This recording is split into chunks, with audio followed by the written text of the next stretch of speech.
எங்கட type of parenting style என்ன செய்யும் என்றால், பிள்ளையுடைய மென்டல் ஹெல்த்ல பாதிப்பை ஏற்படுத்தும். உதாரணமா நாங்க பார்க்கலாம். இப்ப ரீசென்ட்லி கூட நான் ஒரு வீடியோ போட்டிருந்தேன்.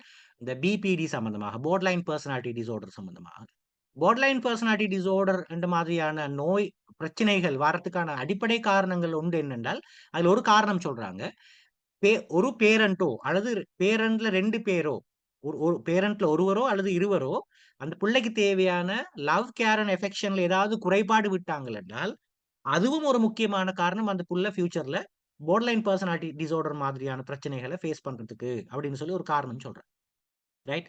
இந்த மாரி நாங்க பார்க்கலாம் அவங்களோட மென்டல் ஹெல்த்ல ஒரு பெரிய பாதிப்பு செலுத்தும். நாங்க எப்படி எந்த மாரியான பேரன்டல் அ ஸ்டைல நாங்க ஃபாலோ பண்றோம் அப்படின்னு சொல்லிட்டு. ரைட். நாங்க உதாரணமா சொல்லுங்க. இது எக்ஸாம்பிள் போட்டிருக்காங்க. It's raised by authoritarian, permissive, uninvolved parents tend to experience more anxiety. இப்ப எந்த பிள்ளைங்களுக்கு கூடுதலா ஆங்சைட்டி வருது, மனப்பதகளிப்பு வருது, அல்லது டிப்ரஷனினால மனச்சோர்வினால பாதிக்கப்படுறாங்க, அல்லது வேறு வகையான மென்டல் ஹெல்த் ப்ராப்ளமால பாதிக்கப்படுறாங்கன்னு பார்த்தீங்கன்னு, அந்த குழந்தைகள் ரொம்ப அடக்குமுறைக்குட்படுத்தப்பட்டு அத்தாரிட்டேரியன் பேரண்டால வளர்க்கப்பட்டால், அல்லது எந்த ரூல்ஸும் இல்லாம, ரெகுலேஷனும் இல்லாம பெர்மிசிவ் பேரண்டால வளர்க்கப்பட்டால், அடுத்து அந்த பிள்ளைங்களுக்கும் பேரண்ட்ஸுக்கும் இடையில எந்த இன்வால்வ்மென்ட்டும் டிட்டாச்சான ஒரு பேரண்டாக அவங்க இருந்தால், அந்த பிள்ளைகள் ஃபியூச்சர்ல டிப்ரஷன் ஆகுறதுக்கும், ஆங்சைட்டினால பாதிக்கப்பட்டிருக்கிறதும், வேறு வகையான மென்டல் ஹெல்த் ப்ராப்ளம் வரதுக்கும் காரணமாக இருக்கிறத நீங்க பார்க்கலாம். ரைட். அதே போல அந்த குழந்தையுடைய செல்ஃப் எஸ்டீம், சுய கணிப்பு. அதாவது எனக்கு என்ன இயலும் என்ற ஒரு விஷயம், வாழ்க்கையில முக்கியமான ஒரு விஷயம். ஒரு மனுஷன் வாழ்க்கையில முன்னேறதுக்கு, ஒரு பிள்ளை வாழ்க்கையில முன்னேறதுக்கான அடிப்படையான ஒரு விஷயம் தான் அந்த புள்ளையுடைய செல்ஃப் எஸ்டீம். ரைட். சுய கணிப்பு. அந்த புள்ளைய பத்தி என்ன நினைக்கிறதுன்ற ஒரு விஷயம். அப்ப அந்த அந்த கிட்ஸ் ஒரு ஒரு அத்தாரிட்டேட்டிவ் பேரண்டால வளர்க்கப்படுற ஒரு பிள்ளையாக இருந்தால், அந்த குழந்தை அத்தாரிட்டேட்டிவ் பேரண்ட், அதாவது நாங்க டெமோக்ராட்டிக் பேரண்டிங் என்று சொல்லுவோம்.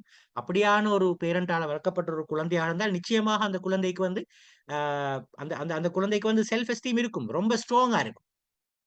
இது தவிர வேறு மத்த டைப் ஆஃப் பேரண்டால வளர்க்கப்படுற குழந்தை, அது உதாரணமா சொல்லுங்களேன்.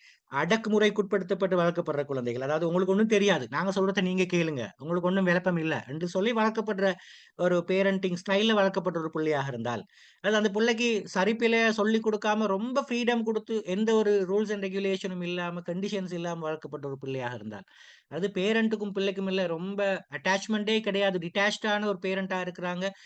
சாப்பாடு குடுக்குறதும், உடுப்பு வாங்கி குடுக்குறது தான் தன்னுடைய கடமையாக நினைத்துக் கொண்டிருக்கிற ஒரு பேரண்டால வளர்க்கப்பட்ட குழந்தையாக இருந்தா, நிச்சயமாக அந்த பிள்ளையுடைய செல்ஃப் எஸ்டீம் குறைவாக இருக்கும். செல்ஃப் எஸ்டீம் குறையிற நேரம், அந்த பிள்ளையுடைய வாழ்க்கையில அச்சீவ்மென்ட்டும் குறைஞ்சு போகும். வாழ்க்கையில சாதனைகளும் குறைந்து போறத நாங்க பார்க்கலாம். அதேபோல நீங்க பார்க்கலாம், சோசியல் ரிலேஷன்ஷிப். எந்த வகையான பேரண்டிங் ஸ்டைல்ல நாங்க இருக்கிறோம் என்றது குழந்தைகளுடைய சமூக உறவு நிலையில பாதிப்புகளை ஏற்படுத்துறது நீங்க பார்க்கலாம். நான் ஆரம்பத்துல சொன்ன மாதிரி, the kids raised by permissive parents are more likely to be bullied. அதாவது இந்த அ ம மத்தவர்களால புலி பண்ணப்படுற குழந்தைகளாக மாறுவார்கள். அதேபோல அத்தாரிட்டேரியன் அ அ பேரண்டால வளர்க்கப்படுற குழந்தைகள் மத்தவங்கள